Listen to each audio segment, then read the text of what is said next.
Rory, it's so great to see you today. I think that this is your first time in Portland, right? This is my first time in Portland, and I just want to say first thanks to Elizabeth Leach, who I've gotten to know over the years, especially when working with Dinh, beginning I think in 2016, when I started working on the project. And Elizabeth, who had known Dinh much longer than I have, very helpful and instrumental, guiding me from the Pacific Northwest. And then also my thanks to Daniel, who just walked out of the room, for always being there too to answer any questions I may have. And I'm very thrilled to be here in Portland. I did a conversation with Dinh over Zoom, which was recorded, and I think it's on the gallery's YouTube page, of his monuments and memorial series, and there are a couple of examples here in this broad survey of his work.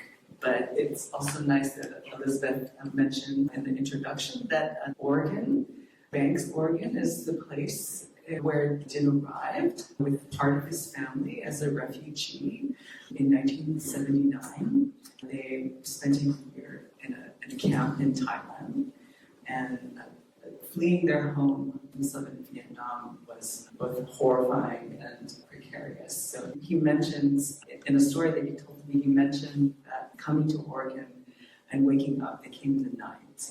They were sponsored by a Baptist church there in the town, and he remembers waking up as a child and seeing a field of apples in green grass, and how wondrous that sight was. It was quite different in the experience that he had as an 11-year-old, where bullets were flying through the night as his family fled out to sea because the invasion of the second invasion of their hometown by the Khmer Rouge. That is to say that I also remember that story when I saw all of the green hills here in Portland, which is quite different than in the dry, flat landscape of Denver, at least until you hit the Rocky Mountains. Very happy to be here, and also to be in conversation with Jason, who wrote an extraordinary review of this exhibition.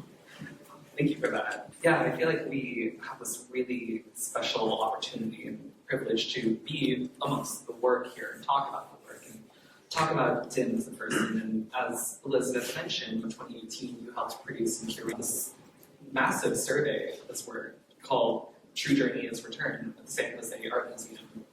And I wonder if you could, maybe we can open this space by maybe hearing some of your memories about that show, working with Dinh, him as a person, him as an artist. I think it's, with a memorial show like this, I think a beautiful and important way of remembering people is to keep their names in our mouths and to continue talking about them, and not to speak too much in the past tense, but to remember them with us. So I'd love to hear your experiences working on that show. Yeah, well, looking back on it now, I mean, it's the last major exhibition of Dinh's work in the United States. It was never meant to be that way, even though the show and the book itself celebrates mourning.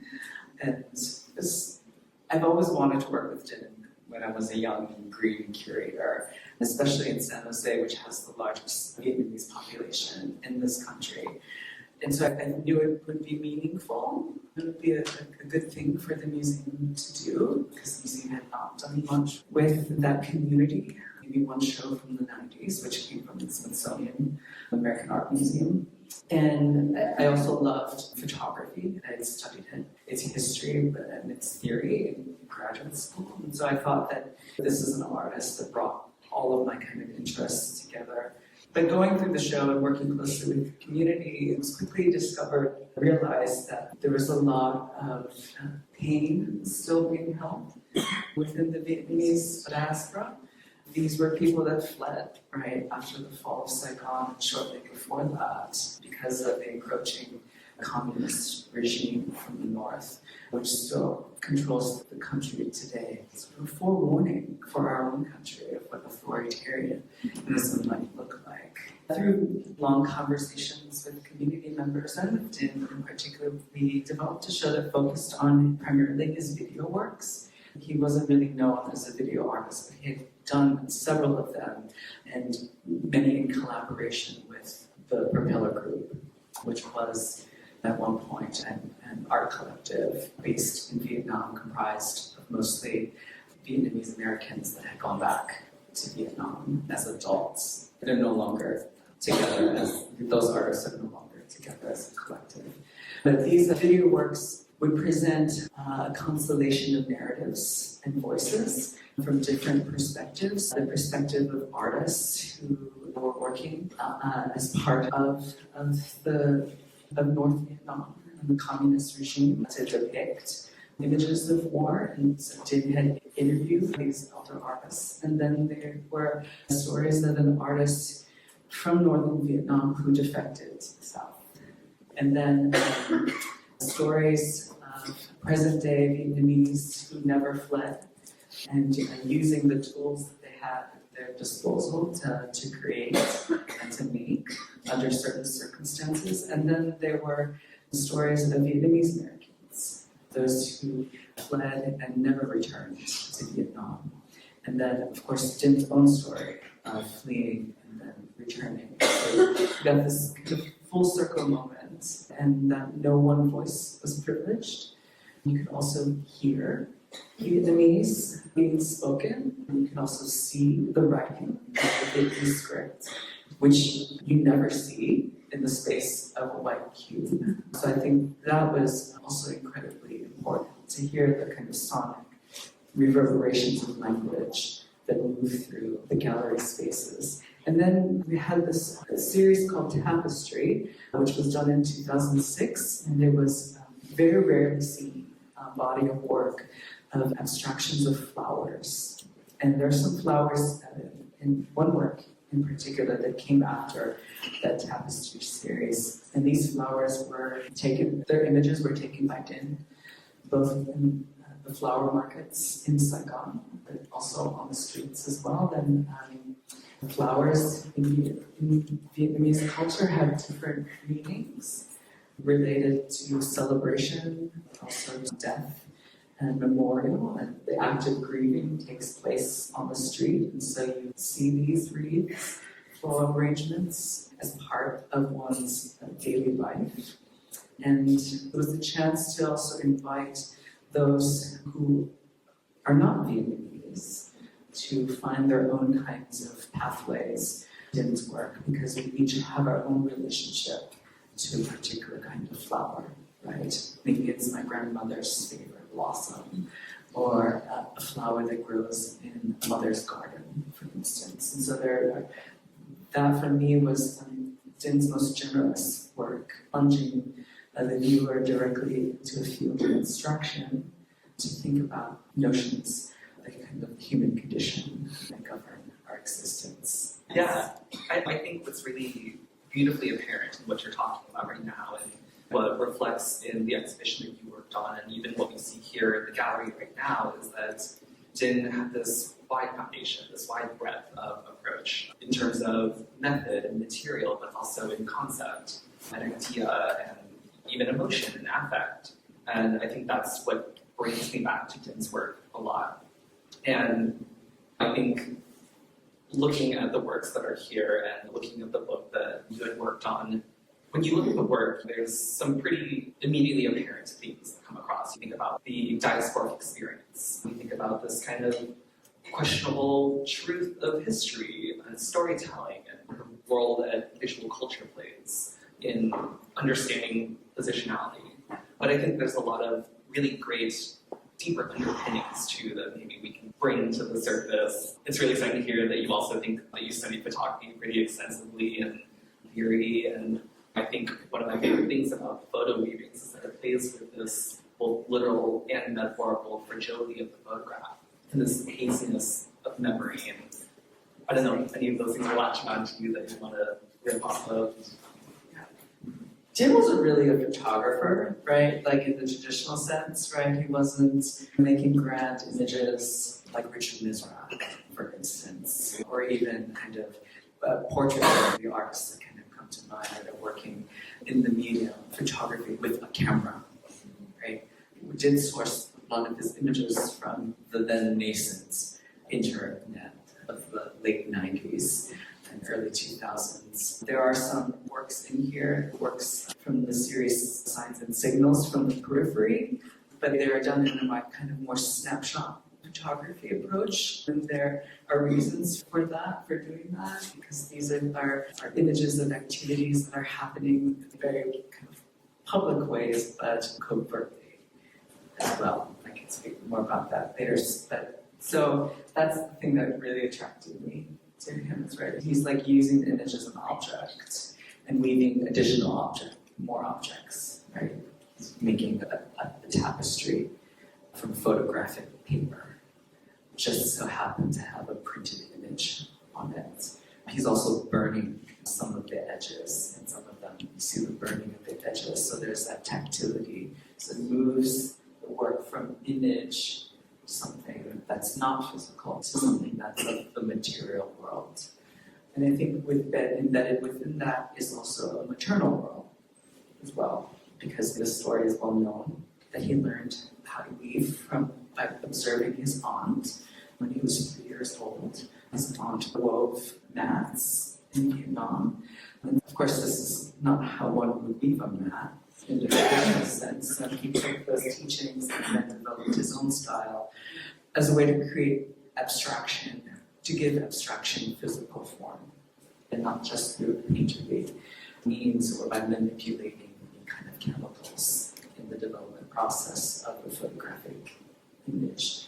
So that's what I find really fascinating theoretically in his work when speaking about photography. I mean, and then there's a very conceptual piece in the next gallery there of enclosing within an aluminum case and the photographic paper left to be developed.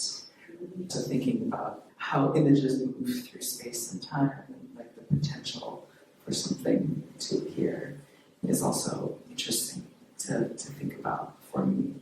I'm also fascinated by these early works with the religious imagery in them, and it's amazing that the gallery has them and is showing these works, because these works were done shortly after his graduate school studies at the School of the Art Institute in New York. And Jim was working a lot with Catholic imagery, saints and angels, and things like that. And it emerged from his time at UC Santa Barbara, where I think he took a class on the Vietnam War and American religion, and was completely offended by that course because it conflated ideas of war, the sacrifice, and left out kind of true casualties. True casualties of war are always innocent victims, right? So in that case, it was the Vietnamese people themselves, but also of refugees who were forced to flee. And so then to have a series of black and white, they're almost like broadsides, and they were posters that were pasted all around Santa Barbara's campus. And it spliced documentary images of the war taken by American photojournalists with statistics on the number of Vietnamese that had lost their lives. And I can't remember if it was on a particular day or month or year, but it was just, that was an early kind of entryway, I think, for him to talk about that, about the war itself, but then also had moved into this early religious imagery. Yeah, the art historical works definitely strike me as someone that does have an art history background. There's the nerd in me is really excited always to see, granted these are from 1997, 1998, but these continual contemporary perspectives on how art history factors into our lives, especially for someone that has experienced displacement and at the hands of the Vietnam War, where we have this kind of tension between America and Vietnam.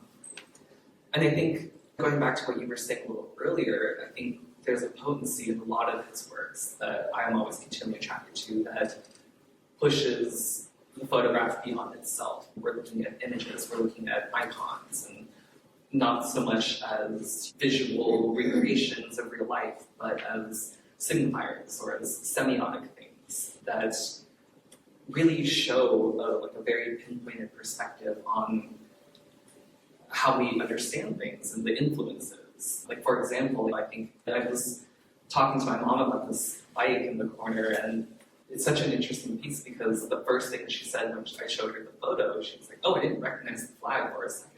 My mom was from Saigon, and she immigrated here in 1975 with a large wave of other immigrants.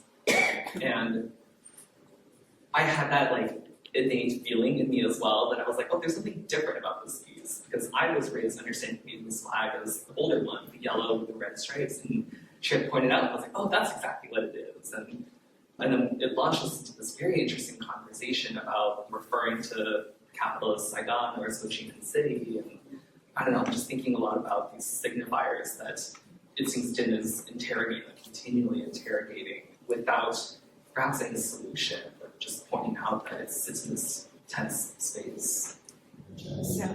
Around the corner, in the next gallery, images of CDs that are placed just so they could topple at any moment. That's the point. If an official would come by, they need to be dismantled relatively quickly. But that is for pornography, which is banned in the country. So these are individuals that are using a lot of creativity and ingenuity. How does one exist and survive under a kind of political moment?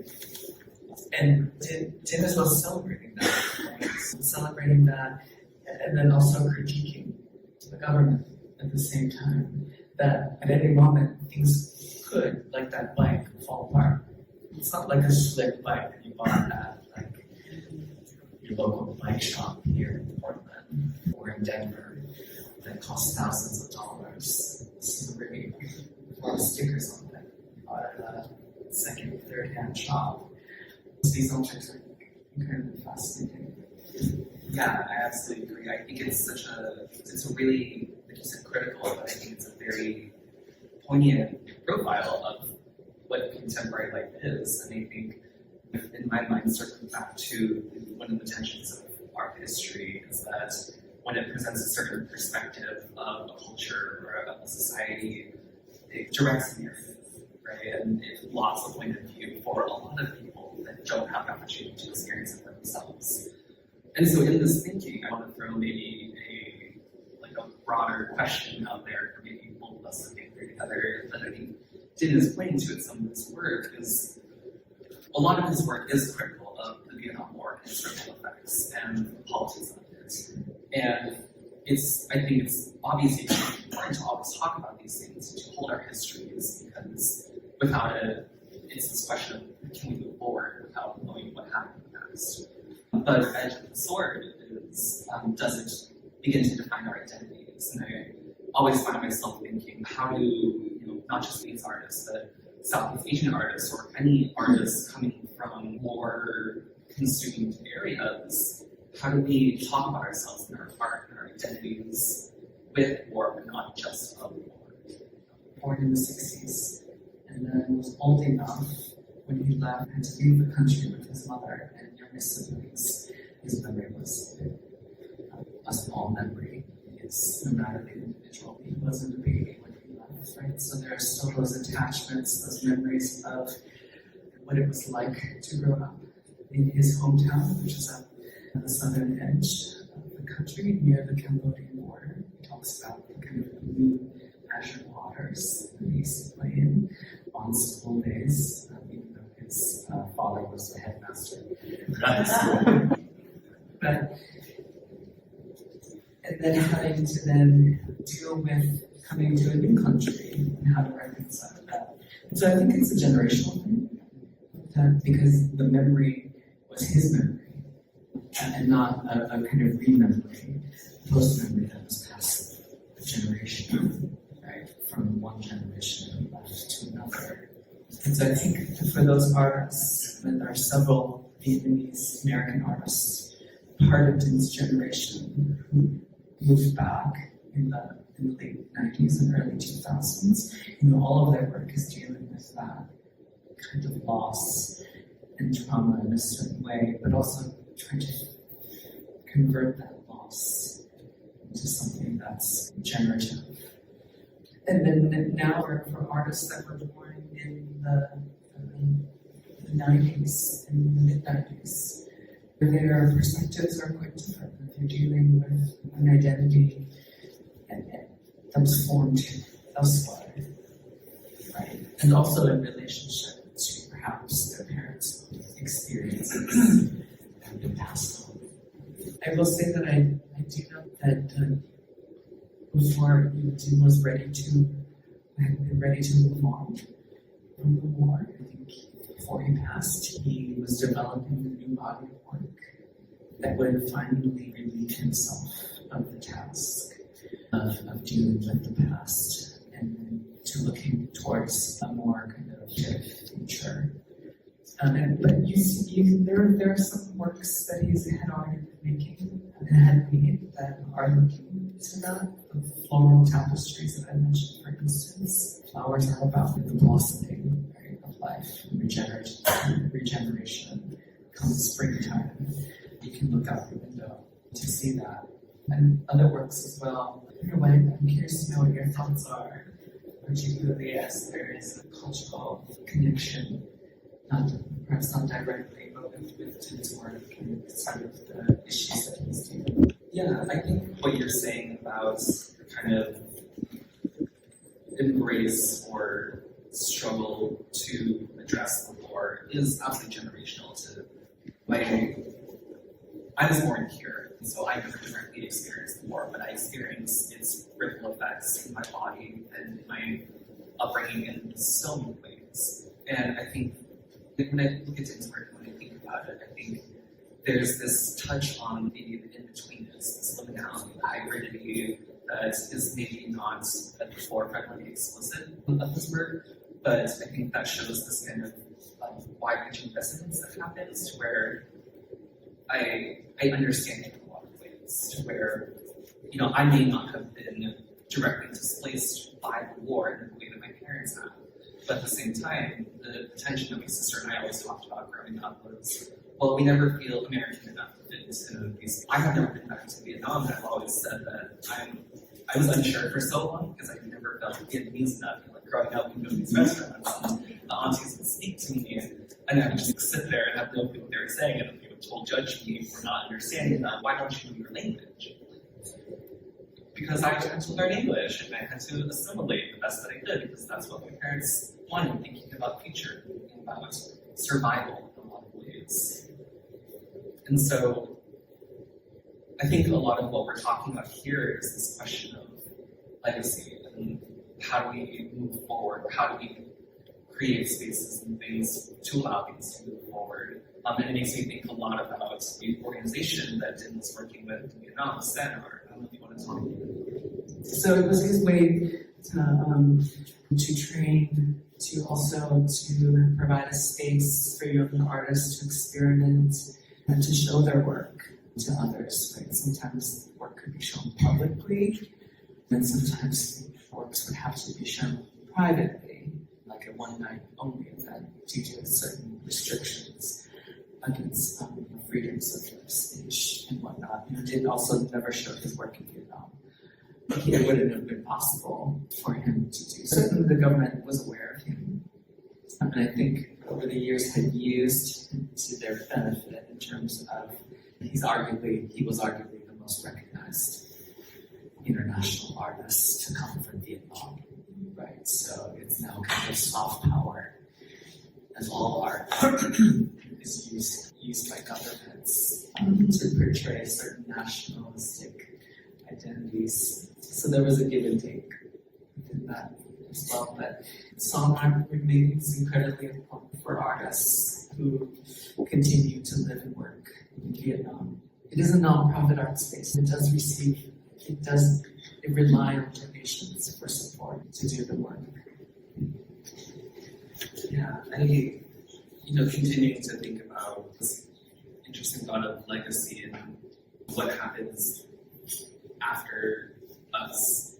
I think I just wanted to bring up really quickly that one of the most powerful things that I feel in Dinh's work personally is he has this really poignant way of addressing kind of these larger experiences of the community without universalizing or reducing it to a singular perspective. I think looking even at the selection of photo-weavings that we have here from 4 distinct exhibitions, but we see this, at least I see this progression from this very hyper-focused, like very central, singular perspective of his experiences. Like I'm looking particularly at this one with the angel and then the bars over his self-portrait, to then moving into what is the larger Vietnamese community perspective. You write about, in your essay, you write about the use of flowers in terms of funeral or celebration in the tapestry series.